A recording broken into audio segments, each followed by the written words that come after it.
tayo sa Mamantir sa 7 hectares. Dito po yung main highway, Haro Dagami Road.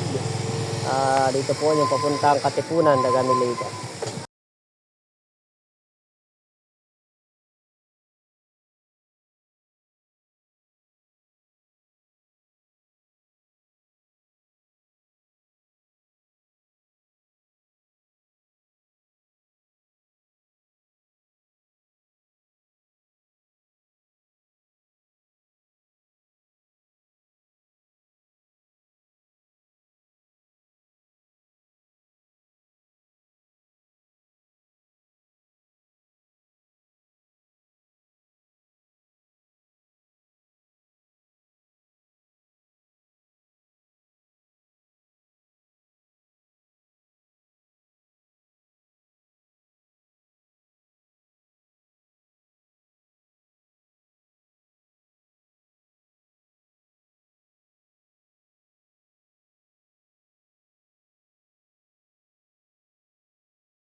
Dito na po ma'am yung 7 hectares. Yan po, papunta doon.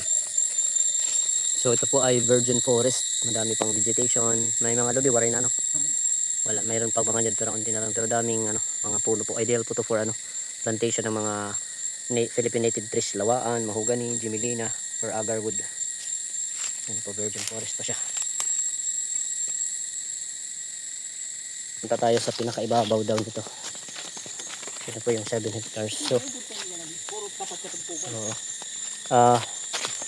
tumataas siya ng unti. Yan, paakyat tayo. Yan. Tapos sa ibabaw, patag na no.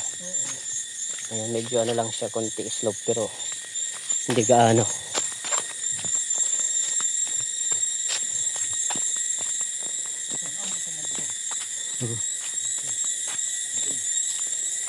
So may area dyan na parang slope. May tubig to dito, waray? Wala. May malapit na river pero di na upod na to na. Tabok. May river daw to na upod. Nahubas diri. Nahubas la. Okay. So parang uphill siya. Pero diri masyado ka uphill, no? Yan. Nililibot natin yung buong 7 hectares.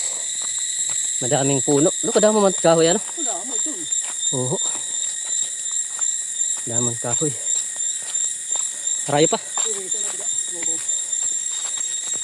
So, papunta tayo sa pinakatop niya. So, bakilid na yung ibang part. May puno pa. Dako na puno.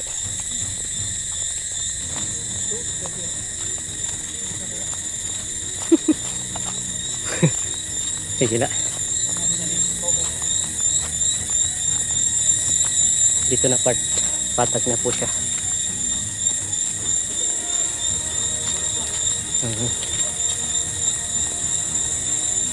Ano niya, barangay lusot? Tamsik?